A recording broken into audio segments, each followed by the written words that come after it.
guys are really us. What number are we thinking of? 69, dudes! Hello, friends! Welcome to User-Friendly episode. What episode is it? 69, dudes! We're at 69. You know what that means. We can wrap it up here. We don't need to make any more.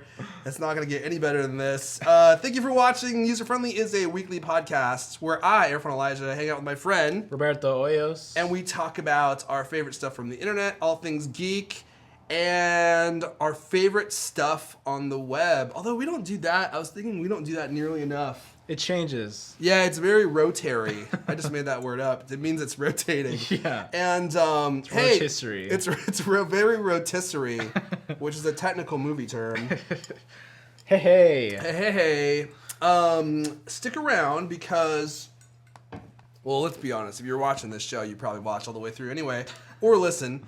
But no one's listening to this by accident. We're going to be revealing our next Netflix review movie later in the show, and Roberto picked this one, and it sounds really good, actually. It's good, yeah. So I'm excited about it. If you're not familiar with the Netflix review, that's where we pick a movie from Netflix that you, the listener/viewer, can watch with us. Mm-hmm. And you'll have a whole week to watch it, and then we will actually review it next week. So there won't be any spoilers. Yeah, it's a great little thing that you probably ripped off from someone else. The Netflix review? No. That is totally 100% original. I've never heard that before, but I was like, the Netflix review. Yeah. It sounds like a really classy magazine that maybe we should start, right? Where it's just like a bunch of normal guys reviewing Netflix movies. It's just stapling together Yeah. printed paper. Yeah, that would be the production quality. A right transcript of our crappy review. there. So, how are you? Good, man. You've been busy. Yeah, it's been quite a long marathon week. Mm-hmm. I've been heavily promoting my Kickstarter in vast places. You guys are halfway there. Yeah, man. Which is awesome. It's like 50%. And 50% of the time left. And 50% of the time left. Yeah. I knew that the Throwboy Kickstarter was going to be, slow and steady growth because, I mean, we talk about these projects all the time that are like, they got funded in a day, and like they're all over the tech news and everything I'm like Zach that. Braff. I Yeah. want to make a movie. Yeah, Thanks for the 2 million, everyone. Thanks for the 2 million in 2 days, So it's like, we're used to that kind of Kickstarter type buzz news, but I was like, okay, guys, we got to rally together to make this happen because Throwboy's not Zach Braff, Throwboy's not Veronica Mars, and so on and so on. So I'm still trying to get the thing featured. That would be amazing if it got featured. That would be great, yeah. But right now I've done all of the mediums. I've done radio, I've done TV, and I've done. He's got a banner fly plane going by during the week. I go busking outdoors sometimes, but no, it's been good. I was on the tube just a couple days ago, which was really exciting. That was cool. Did you get to watch it? Yeah, I actually have it on my TV right now. Yeah. I TiVoed it. Oh, cool. Yeah. So yeah, that was really fun. If you want to watch that, by the way, the short URL is bit.ly/tvboy. You can go to there. Nice. That's good. Roberto, actually, we should probably say Roberto was on a local, like, Seattle television show. Mm-hmm. I mean, local makes it sound small. It's not small because it's like the Seattle show, right? It's been around for a long time. A long time, yeah. If you mention the show, it's called Evening Magazine. If you mention it to like people that live here, they're like, "Whoa!" Everybody knows what Evening Magazine is, yeah. So they did a really good job. I thought they did a great job. They just interviewed me, talked about my Kickstarter. They do like pieces on local people or businesses, Yeah. But they were awesome. And that was just really exciting because, I've never been on TV. And my grandma got to be in it, which was really nice. That's right. She showed the teddy bear that you made for her. And you showed its outfit. Yeah. You've gotten a lot better. I'll just give you that much, dude. That outfit, I was like, ugh. I'm not going to pay for that. But it's cool that she still has it, though. I'll put that on the Kickstarter. You've definitely gotten a lot better at sewing. Now you're worth the money. But yeah, so Kickstarter's going good. By the way, Kickstarter.com, search for Throwboy. How are you? Fantastic. I have been busy as well, and nothing really new for me to report. Just slinging those T's still. Yeah, and that's good. And doing cultcast stuff. Really giving a lot of thought to like how we can improve the cultcast, and it's interesting. I feel like part of like my job and part of your job and to make Throwboy better, to make cultcast better, is just besides just doing it, like what you need to do every week, is coming up with like cool ideas that you think people are going to like, and then trying to implement those into what you're doing. Right. And I think for me, that's kind of the fun part too. I like that the best too. Yeah. It's definitely, you also have to kind of appreciate your milestones, you know what I mean? Yeah. Because a lot of times with people that, where you get caught up in the rat race, and then you're like, you don't even appreciate it. Like I have to think like, oh, I just did this big thing, Like, right. think about that. Like, that's great. So I think it's good. I think you do a good job of, being like, hey, we got to X number of episodes, that's good, You totally, we're at what? I guess we're getting close to, we're starting to get close to 100 episodes. It's going to be a while before we get to 100 with Cultcast. But when we hit 1 million downloads, I mean, it's weird, right? Because you hit 1 million and you're like, wow, this is really cool. And then immediately you're like, okay, what's next? Oh, yeah. Right? And it's like, it's over so quick. Yeah. And then you're on to the next thing. And I'm like, 2 million will be cool. But it's like, well, who's going to get excited about 2 million? And then it's easy to kind of be like, oh, well, guys like who are really huge probably get 2 million in a week. Sure. Right? Yeah. There's this movie called Happy on Netflix. Have you seen it before? You should watch it. They talk about that kind of like what sort of things in life make you happy. And they said that the things where it's just like, you think you're going to be happy if you get like this big thing, and then you're actually only happy for a little while. And they talk about like, I don't know. It's interesting. You should watch it. It's kind of a crazy weird cycle too, right? Like let's say you were in a band and your band has just a crazy year and you win a Grammy, right? And then you probably feel amazing and you're like, this is the best feeling ever. We won a Grammy. And then the next year you release another album and it's like crickets, right? Like no one, and like the critics are like, oh yeah, it wasn't as good as their first album. Here you'd be like probably, hopefully, a millionaire. Like you have a Grammy, you have this album that's amazing. Yeah. Most people never make it to that level in their life. People know you and everything. People know you, but then several years later, your band breaks up and you end up as a security guard working at a Walmart. Gosh, where was that? that's depressing. Where was that? Gary Coleman. Oh, was he a security guard? Yeah, he was a security guard. So remember that little black kid who was on Different Strokes? No, Silver Spoons. No, Different Strokes. Was it Different Strokes? Yeah. Silver Spoons was the other guy. Okay, and yeah, like he's really famous, but then his career kind of takes a nosedive, or maybe he decided he didn't want to act anymore. His parents kind of jacked all his money. Oh, really? Yeah. Oh, now I gotta figure out where he was. I mean, Gary Coleman. Yeah. Coleman Security. He's passed on now. Yeah. Security guard. Where was he? It doesn't say where he was. That to me would be like the worst ever. Like you're famous, everyone knows who you are, and they see you working as a security guard at like a retail store. Yeah. Gosh, we should move on. This is depressing. Yeah. I guess the moral of the story is, if you see me working as a security guard in like 10 years, just give me a break, will you? Give me a break. Just don't say that you know me. Just let me be. Let me. Different strokes for different folks. Exactly. I'm working as a security guard. My life is terrible enough. Anyway, let's get into the real show. Let's get into the real show. 20 minutes of tangents. So we talked about this topic on the Cultcast. Maybe some of you don't listen to that, but I think it's definitely worth a continuing conversation because this is a big deal. Big deal. A big deal, I thought. So Huge Adobe, huge deal. the hugest of huge Epic deals. deal. Except it's actually a opposite of a good deal. Except no, it's a good deal for them. All right. So Adobe is going to stop selling software, and they have this new service that they have had out for a little while called Adobe Creative Cloud, which we were talking about before the show began, is kind of a misnomer because as far as I know, it doesn't really have anything to do with the cloud at all. Right. In the way that people think of it, because people think of the cloud as storage. Dropbox. You know, something that's persistent, that's keeping your data there while you're using. Maybe you are using a desktop app, but it's persistently saving, like iCloud and iPhoto type thing. Like Spotify is a cloud service. Sure. Yeah. Like you're streaming something from the cloud. You're constantly interacting with the cloud. Pandora is a cloud service. Correct. Yeah. When you're using. So what they're doing now is instead of you buy the Creative Suite for $8 million, which is, I'm pretty sure that was the price. Yeah, you have to subscribe. So you can either subscribe to one type of app, so like Photoshop, and you pay. I think it's from $20 to $50 a month or something like that. For most people, it's $50 a month, okay. Unless you have unless you're a teacher or and you bought a legit version.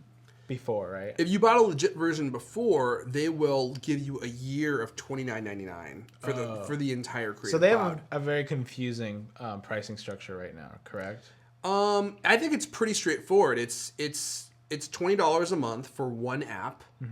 So any one app you want to rent. I thought you said 50 just a second ago. I'm sorry. So the 50 is for the entire Creative Cloud suite of apps. So $50 a month, you get to use everything Adobe makes. Yeah. Are you sure? Positive. Yeah. No, you're not. Yeah. I thought it was way more. No, it's not. It's so the math. If you do the math, it seems like it's actually a pretty good deal. Oh, they're gonna make me freaking sign in. Adobe.com. So yeah, it's $20 a month for one app, or for $50 a month, you get to use everything Adobe makes. Okay. Which is why for some people, like, it is a good deal, right? Because you don't want to spend that Creative Suite is normally $2,400. Right. So I was doing the math with my friend, and we figured out that would take you about 4 years to pay. Like if you were going to buy the entire suite, it's 4 years. So her opinion was that it's actually a good deal because it lets you spread those payments out over 4 years. But I was like, yeah, if you buy the entire Creative Suite, you can resell it Okay. So there we go. You want to read this out loud? So this is for complete individual. Interesting. Creative Cloud for Teams. You might want to read what you're.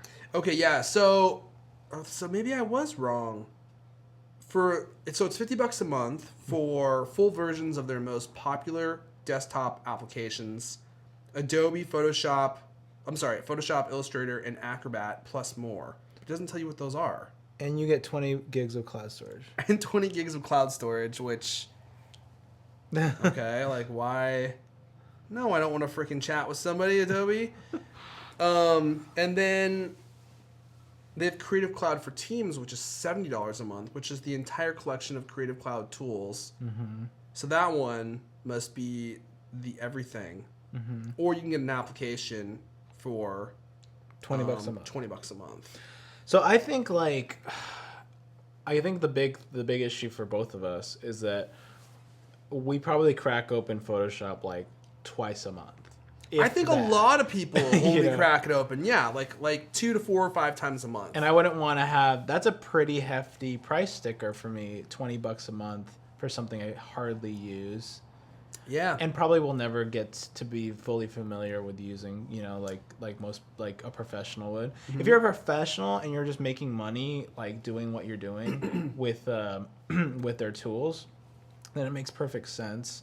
Yeah, if you're using it for a living, then it's like a no-brainer, right? It's just like anything that you pay consistently for a living. Right. But I don't know, man. I mean, I wonder why they wouldn't allow like sort of an app store model where you download, like the same way you would download iWork or something like that. They really, really want to move completely away from just buying anything, Adobe? Yeah. Adobe has wanted to move away. I've been hearing about this for years because it's way more lucrative for them to be into a subscription model than constantly trying to market and sell you this huge expensive suite of applications for $2,400. It's lucrative for anyone to do that. Everybody wants to have that cool subscription thing that people are forced to buy. Right. Like Yeah. Netflix, like that's any business's dream. You pay like a tiny little And you bit. have regular revenue, Yeah. and you have consistent revenue every month, right? I mean, look at 37 Signals, right? Mm-hmm. They do like a monthly payment, and like that's how they do it. You know, they Mm-hmm. never started as a free thing.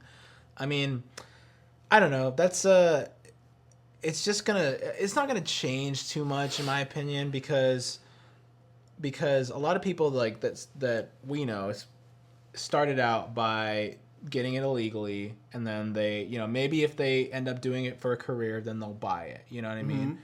But like, look at a student. Are you gonna like actually ask a student to buy, you know, a $50 a month type thing? Like they can barely afford something. It's cheaper for students and teachers. How much is it? I think for them it's $30 a month. Even $30 a month. But dude, yeah, for a that's student. Yeah. No. My rent in No. college was $230 a month, and I shared a room with another dude. Every student, unless you're rich, is going to freaking download it on a torrent. Yeah, Period. that's probably true. No student is going to be like, well, you know, I have that monthly budget for my fucking creative suite. Yeah, right. No, okay?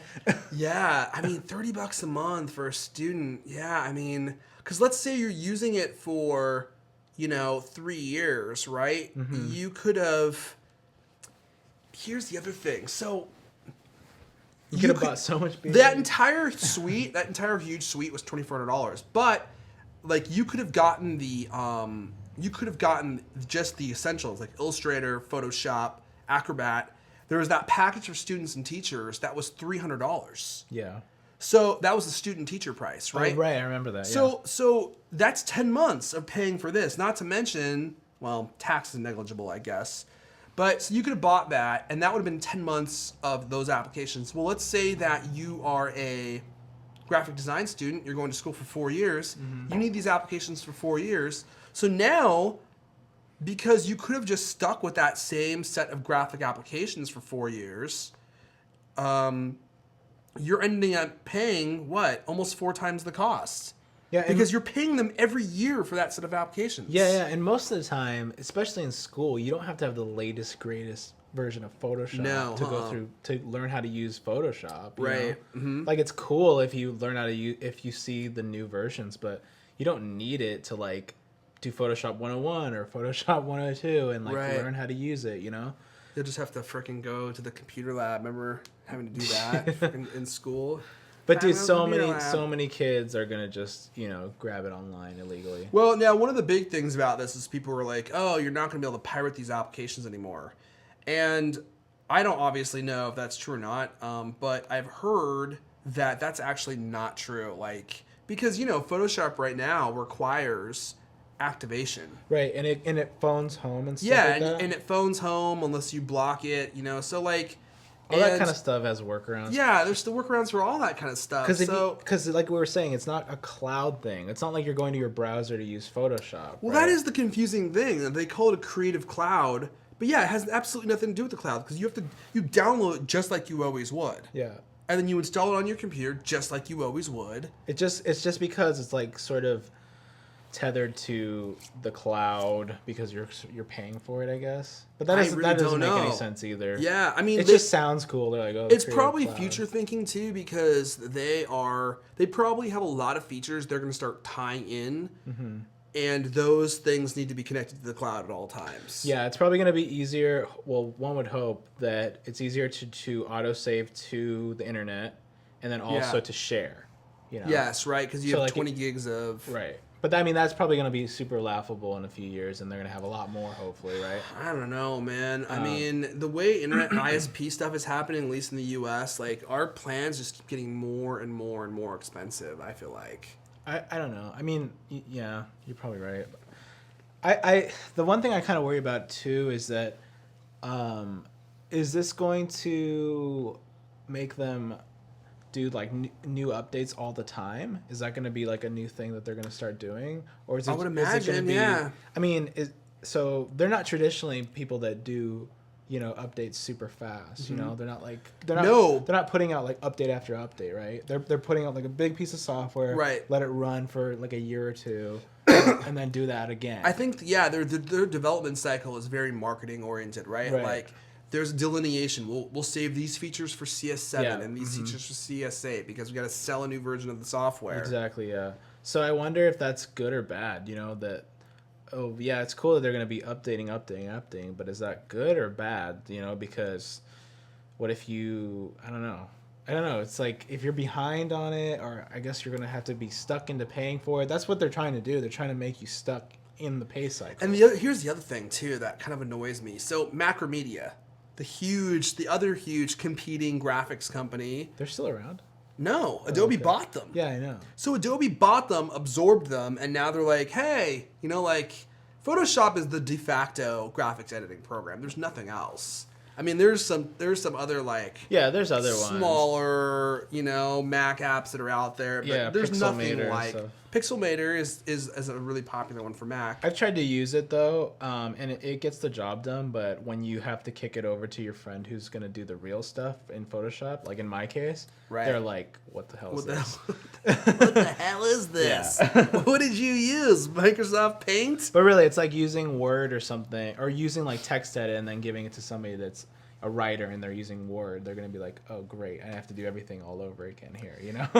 That's actually a good point. I mean, kind of side story. So I've been trying to get I'm with Comcast, and I've been trying to get them to lower my rate.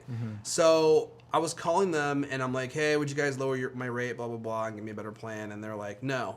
And they used to always, if you called them, they would always give you a better plan. And now they're just like, nope, you can leave. Damn, I was going to do that too. No, dude, they're super strict about it now. So this actually just happened. My friend, same thing, right? So she's like, all right, fine. So she leaves. And the only other service available in my area in Seattle, you'll find this, Clear? is, Clear is garbage. That's what I mean. I'm like, you're not talking about Clear, right? No, I'm talking about CenturyLink. Okay. So CenturyLink... That's Clear. No, they actually can run it to your house via wire. Okay, So my friend gets it, and they're like, oh, your download plan is up to 20 megabits down. And she's like, oh, okay, that should be good enough, right? So she gets it, and immediately she's like, whoa, things aren't going as fast as they were before. Her upload speed is 1 megabit a second. What? That is excruciatingly slow. Yeah. So she ends up having to dump them almost immediately and go back to Comcast because there is no competing service. Yeah. They say there's competition, but there is no competition. Their service is way better than anyone else's. Yeah. Same with Adobe Photoshop, right? It's like you dump Photoshop, they kind of know what else is there. Right. Macromedia is gone. Right. What are you getting to use? Pixelmator? Right, yeah. It's like either you're a professional or you're using the professional tool that tons of consumers use. Right. Or you're using somebody's little mom and pop business like Pixelmator. Right, yeah. I'm going to use Corel Paint Pro. Yeah. And that wouldn't even do what you need to do, though, No. You can't do image editing with that. No, you can't. So do you think, talking about it, do you think that Adobe has a right to be like, hey, yeah, this isn't working for us, we want more money, and, if you want to use our tools, you got to pay us $20 a month? I don't know. What do you mean has a right? Well, it's their product, right? They created the product. Well, yeah, then they do. I mean, it sucks, but what are you going to say, right? Yeah. I guess what I meant is, do they have a responsibility to keep it somewhat affordable for people who are professionals? No. Because I think a majority of the people who use Photoshop are not Photoshop professionals. I agree. I definitely agree with you. But I also think that they can play the card of, well, we've never ever marketed to the average consumer. That's never been our thing. Dude, Photoshop, unless the Photoshop app, Elements. Photoshop Elements. Yeah, there's an app that will get the job done. Photoshop by itself, I think, was $900. Oh yeah, that's right. Isn't that insane? Yeah, man. Well, I mean, how much are the a la carte versions of Final Cut X and the rest of the apps? Final Cut X Pro, or I should say Final Cut X compressor is, and that shit. $300. Okay. And compressor's $30. They really? Yep. Jeez. Apple really consumerized it. I mean, yeah, that's not a good example. I feel like that's how much Photoshop should be. Photoshop should be $300. Yeah. Illustrator should be $300, and Acrobat should be $150. That would be nice. I wonder if they would actually still get the money. I bet that's always been a problem as piracy for them because they charge astronomical prices for this stuff. But I don't know if this is going to solve piracy, right? Because like I said, with the Photoshop, it would phone home. Right. Even if you didn't want it to, it would figure out a way to call Adobe, and it would deactivate your license if you didn't have a legitimate license. Well, people figured out ways around that all the time for years. And so I don't know what the difference is going to be between, can't someone write a program that's like, oh, so Adobe thinks it's phoning home, it's phoning my app, right? Like there's an app that they create, it phones the app, and the app returns the answer. Somebody's going to crack that. Someone's going to figure out how to crack it, right? And it might always kick you out, but then there's going to be something to make it not. Oh, but here's the thing though, I guess, like how would you actually download like the actual versions that you would need, because they're not going to make those available if you don't have a Creative Cloud account. Yeah, but dude, look at how people download OS 10. And OS 10 is only is buy online. Oh only, yeah, I right? guess you could just yeah. somebody will buy it and then Yeah. upload it to the internet. All right, well let's move on. Interesting conversation, but we have quite a few topics left. What do you think? What do you think? Wait, let's talk about the licensing structure. I'm gonna read you these 10 pages of Adobe licensing, and I really want to hear your take on it. Do it in the most monotone way you can. I really need you to not have any pitch variation in your voice. just read it like you're Ben Stein. I really need to focus. So, you're gonna show me something. I was gonna show you a Vine. A Vine. A hot new Vine. Do you Vine anymore? Barely. Me too. Where the heck did it go? Oh, it's right here. So I thought this was really interesting. And we've had a conversation in the past about how when a new type of social media pops up, it's a great opportunity to become an early adopter and really build up a following. Right. And there's actually some really good Vines. I should probably show you some of them. Do you ever like peruse people's Vines anymore? Oh yeah, I still open it up. Oh, do you? I follow a really talented guy. He was just on like CNN for his Vines. Yeah. Really? Yeah. Do you know his name? It's on there. It's might be just Lazy Bear Qua, I think. Oh, that's the guy? Yeah.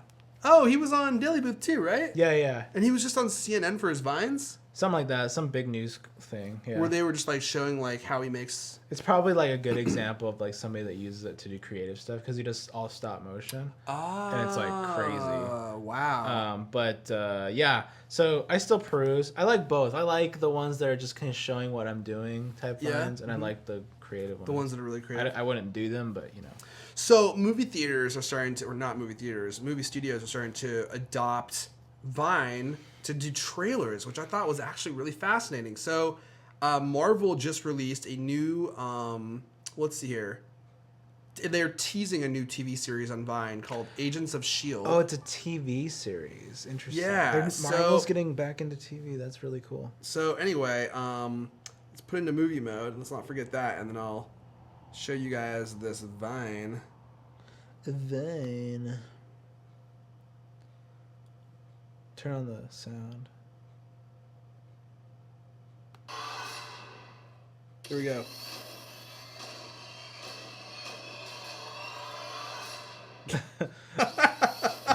It's so manic.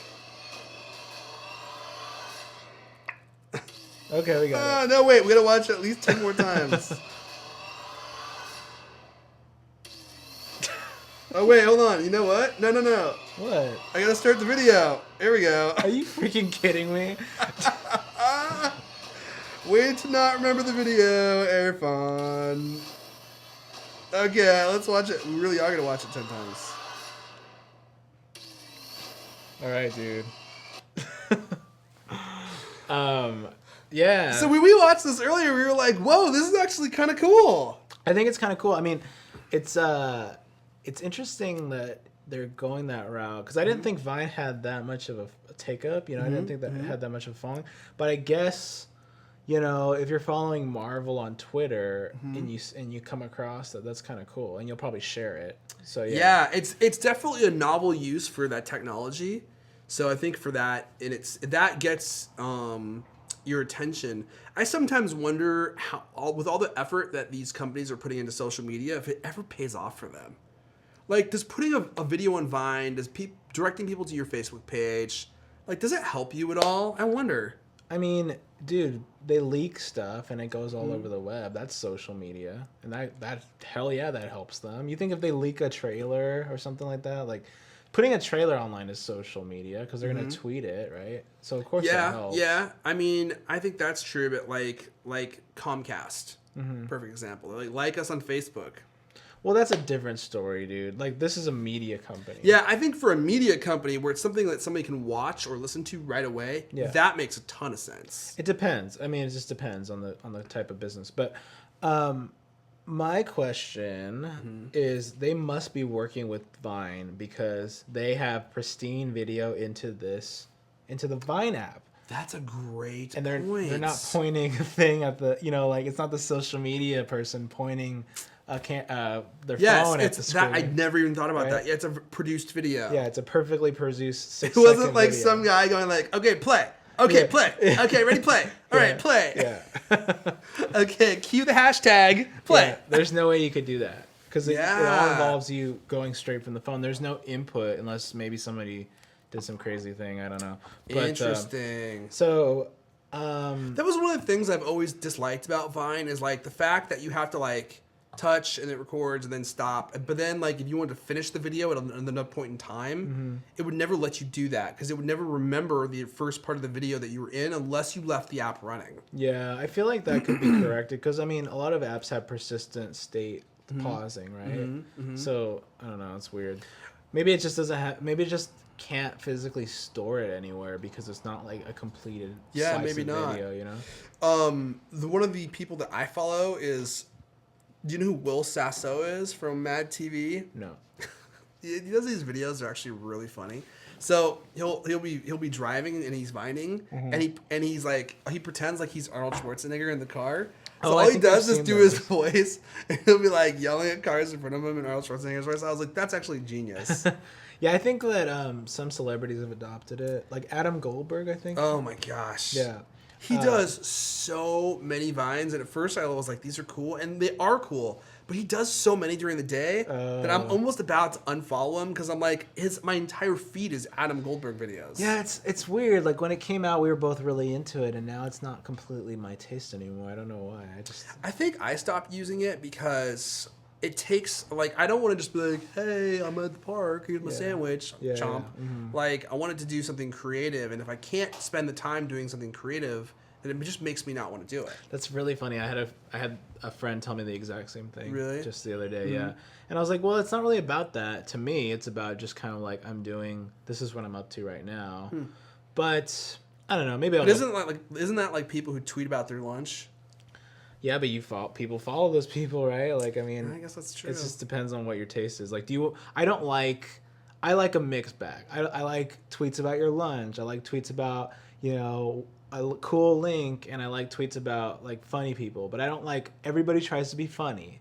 Everybody tries to be plurific and like like I don't like that. Like I'm like you want to see some authenticity. Yeah, because people can hide behind these mediums and make it seem like they're like having the best time or they're the most creative person or whatever. It's like, dude, I saw a really fascinating. Do you ever read The Verge?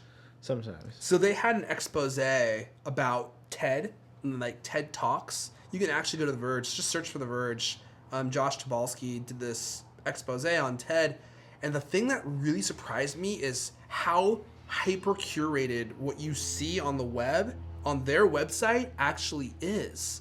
So he went in and he was at TED for a week, and he's following everyone around and seeing how the whole thing works. And the first thing is that they heavily coach whoever does a talk. And they're like, you need to tell a narrative. You can't just come in here and talk about what you do. And they try to get them to tell a story. But a lot of them don't do it very well. So they'll record these talks and they only broadcast the very, very, very best ones. And he was like, a lot of people would go up on stage and just be like, hey, here's what I do, here's what I've researched. And he was like, it was boring. Yeah. And those are the ones that you never see. It's interesting. But yet, I love TED. Do you ever watch TED videos? Sometimes. And there are some really great TED videos out there. And I was like, man, how do they get these amazing speakers to go up and give these incredible presentations? Well, it's because there's a lot of failure that happens that you just don't see. And I was like, wow, it totally changed my perspective on what TED is, because I thought it was like this very exclusive, very cool thing, which it is. Yeah. But there's a lot of failure that happens behind the scenes that you never see, and there's these talks that are just really boring. And I was like, it's just like everything else. It's like only the very, very best polished stuff makes it out. It's probably just like Apple, except we don't get to see behind the curtain, right? It's like we don't get to see the hundreds of crappy, terrible products they make that just don't work. Sure, yeah. We only get to see the very top 1% of the very coolest things that they create. I think that's a cool way of going about anything, though. You know, I don't really like if I don't know. Sometimes I like the authenticity, but I don't really like it in the way of like we're gonna just put out anything. You know, if it's a product company. Yeah. And then you just get like a bunch of crap and good stuff. It's like, wouldn't you rather put out the best stuff? You know. Yeah. So yeah, I mean that's cool for Ted. I mean, because you pay $8,000 for a stupid ticket, right? Is that how much it costs? Yeah. Oh my gosh. Yeah, dude.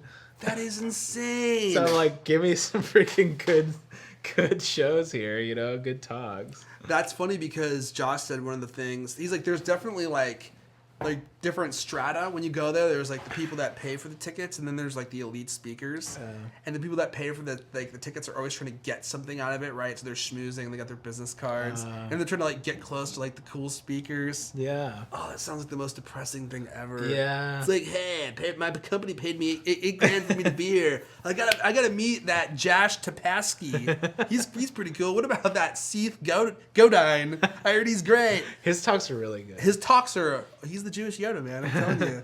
He is like the wisest, most narrative talks. Yeah. I love hearing him talk, and his books are really good too. Okay. Anyway, let's talk about your app, shall we? Yeah, this is gonna be fun. Because you said you had an app that you So want I to have show a me. game, and I just found this from my friend Susie. Thanks, Susie, if you're watching. And I found it because it will record a video of what you're doing. So we're gonna play in a second here, and then it posts. So I don't need to record this, do I? No. Okay. And it will post it to. You can post it to Facebook. So I found it, and I was like watching this video of her answering questions on the camera, and I'm like, what the hell is this? This is interesting. I don't understand. I downloaded. So this app is called Heads Up. Why don't we actually record my screen real quick, because I'll show you how it looks. I'm gonna make sure I start the video this time. That'd be good. So, you got it? We're ready. Okay, so this app Let the fun begin. is called Heads Up. And basically what it is, it's like well, let's have the creator of the game tell us. Amazing new game, Heads Up. You should probably know how to play it. It's very easy. You just pick a category. I'm going to use icons, legends, and stars as an example because I am all those things. And then you hold it up like this. And your team is going to give you clues, and you start guessing the answer, like a Tiger, Nevada, Justin Timberlake, whatever. And as soon as you get it right, you go like this, and a new card's going to come up. And you see how many you can get before time runs out. And if you want to pass, you go like this. I never pass, but you can if you want to. And when you're done, you get back to the home screen by going like this. All right? I was up all night long writing code for that. If you do great, send me the video. If you do so bad that it's funny, definitely send me the video. That's everything you need to remember. And of course, righty-tighty, lefty-loosey. Go have fun. Bye-bye. All right. So Ellen DeGeneres made an app. Yeah. So she's promoting it on her show and stuff. And Can I stop recording? Yeah, you can. And I, what do you call it? I haven't seen any tech people talk about this. So let's play it. Okay. So Do I have to download it? No. I'm Okay. gonna. Do you want to guess, or do you want to be the one that? I'll guess. Okay. So let's do blockbuster movies. So what I do is I put it up to my head, and then when the answer is right, I go like this, and when you want to pass, I'll go like that. Okay, so I'm guessing. Yeah. So you have to Okay. try to answer as many as you can. Okay. So here we go. Okay. I can see my face. Yeah. It's counting down. So, am I asking you questions? You're just describing it without saying Oh. anything. Saying it. Okay, so it's a black and white film. There's no talking. King Kong. There's a lot of dancing. It was It recent, last couple years. It was really huge. I don't know. Did Did I pass? Yeah. Another word for a very loud yell. Shout. It's also a popular movie franchise. Scream. Yeah. Oh, This is another movie with Jack Nicholson. Sorry. As good as it gets? Yeah. Wow. Good job, dude. Okay. It's still just sitting there. It says correct. It's not doing anything. Oh, you gotta hold it upright. Upright. There you go. Oh, this is a zombie movie. It's a number of revolvements around the sun after. Oh, 28 Days Later? Yeah. Leander Caney is British? ethnicity, and he goes to a doctor. British doctor? Oh, English patient. sorry, yeah. Oh, so yeah. So if you don't hold it up exactly, like if you go like this, it doesn't flip. The only reason I was tilting it was Yeah. because sometimes what I tend to do is hold it too high. Oh. And record this real quick. What it does is the whole time it's recording you answering. Right. So show me again. What? So you answered 3. Yeah, that was terrible. And we'll play again here. Okay. So are you looking at this? Yep. So now it recorded you the whole time. Oh, it was recording me the whole Yeah. time. So, am I asking you questions? See? Just describing it without saying anything. Saying it. Okay, so. I've never heard of this movie. It's a black and white film. There's no You've never heard of the artist? No. Wow! It won like 100 Grammys. Not Grammys, Oscars. So then, okay, let's turn this down. So, see, and then it goes to the next card. So you can share it by saving it, emailing it, Facebook. Dude, this is actually really cool. Yeah, or you can send it to Ellen Show if you want. Wow, very smart. So Or send to Ellen. yeah, cool, right? This is genius. Right? I thought you'd like it. And Yeah. isn't it interesting? You've never heard of it? I've never heard of it. Does this seem like a game you're gonna hear about, and then everyone's gonna want to play it, and then everyone gonna will get tired of explode. it? Yeah, because it hasn't been in tech yet. Like, This is a great party game. it's so fun, dude. Here, you do it for me. Okay. Wow, you guys are hearing it first. Yeah. We're the first to cover it. Well, Susie was the one that told me about it. So Do you want to do movies again? Sure. Okay. So they have other ones like animals, pop culture icons. Actually, we should play Act It Out. It's like a charades version. You want to do that now? Okay. Because you have to get up, don't you? No, I can do it here. So once you see it, you can orient it. Yeah, okay. Aim it down a little. There you go. So Aim it down. up a little. Down for yes. and then Pass. up for pass. Um, Hammer. yeah. Hammering. Yes. Oh, Bow and arrow. yes. Fishing. Yes. Oh. Sewing. Oh. Knitting. Yes. Shifting. Driving. Yeah. Racing. Shifting. Downshifting. Upshifting. Shifting. Shifting gears. Yes. Sawing. Yes. I'm like the best at this game ever. Oh crap! I have to kind of get up for this. Surfing. Surfboarding. Dancing strangely. Pass. Oh. Pass. Oh, I almost saw that. Yeah. Painting. Yes. Dancing. Yes. Reading. Yes. Oh. Oh! You know what I was just thinking? This is really, really engaging for all our audio listeners. I apologize. So I got 8 correct.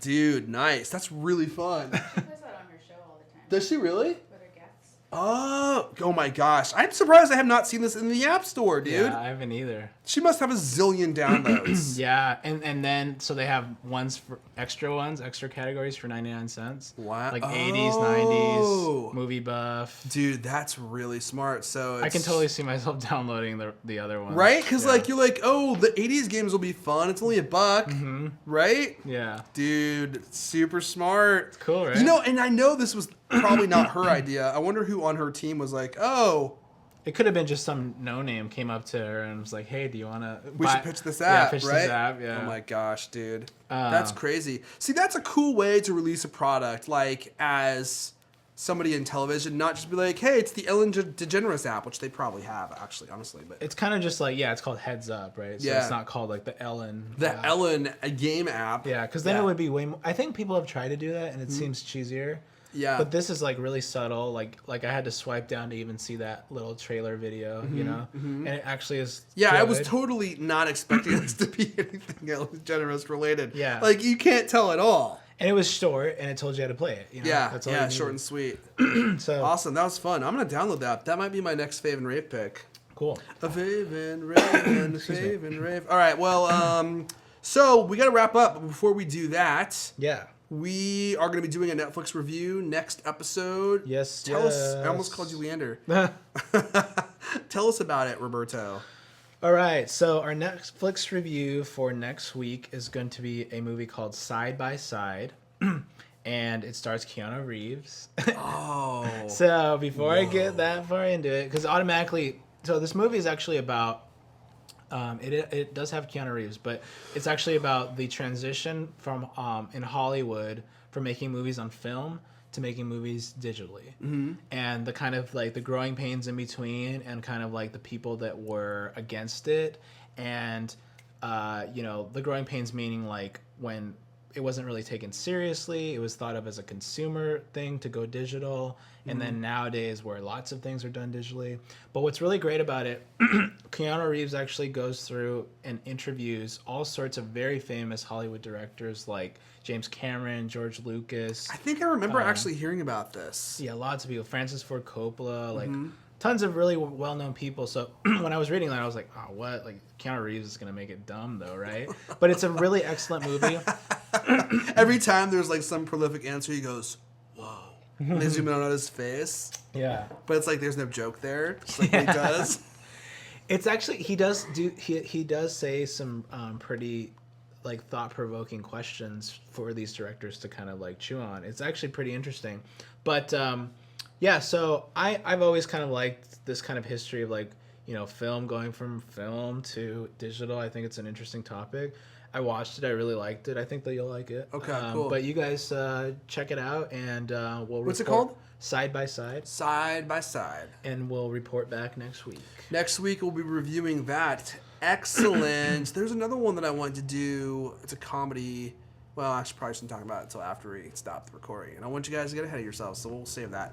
All right, it's cool. Called Stop, or my It's mom called will shoot. Stop. Yeah, it's called Planes, Trains, and Cars. It's a spoof movie. Okay, let's wrap it up there. Hey, if I wanted to find out more about you on the internet, how would I do such things? So you can find me online. My Twitter handle is just at Roberto Hoyos, RobertoHoyos. And you can find Throwboy's Kickstarter, which is the thing I'm doing right now, on throwboy.com/Kickstarter. Trying to make better pillows. You can help me. And what about you? I like that little ending piece. I'm at Erfon, ERFON, on Twitter and Instagram. Same thing, ERFON. That's kind of like my two main places these days. That's good. And if you are coming to us through Blip, you can listen to the Cultcast. It's an Apple-centric podcast that I do. It's audio, so it's easy to download, easy to ingest. You should ingest some Cultcast. Open wide. Yeah, so, and if you are listening to this show or watching this show, you know you can download us on iTunes, audio or video. You can watch this on YouTube, youtube.com/user-friendly show. And user-friendly show is what you would search for in iTunes as well. So you don't even need to download it if you don't want to. And then, what am I missing here? Facebook.com/user-friendly show. I think that's it. That'll be good. Okay, excellent. So until next time, remember, it's not 67, it's not 68. What it's is it? 69, dudes!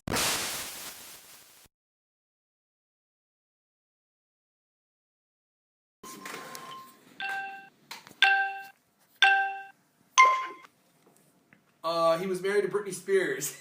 Kevin Federline? That's what he's known for.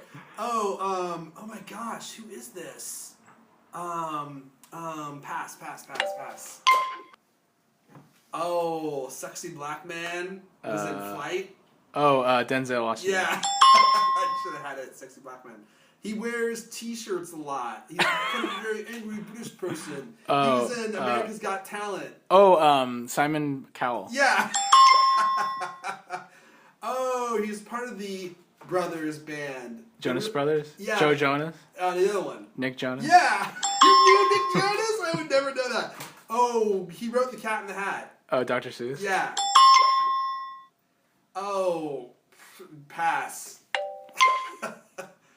Oh, she was on SNL. Kristen Wiig? Yeah. Wow, dude. She is really popular. She's married to Tom Green. Drew Barrymore. Yeah. Nice. I could have had that next one in one word. I wish.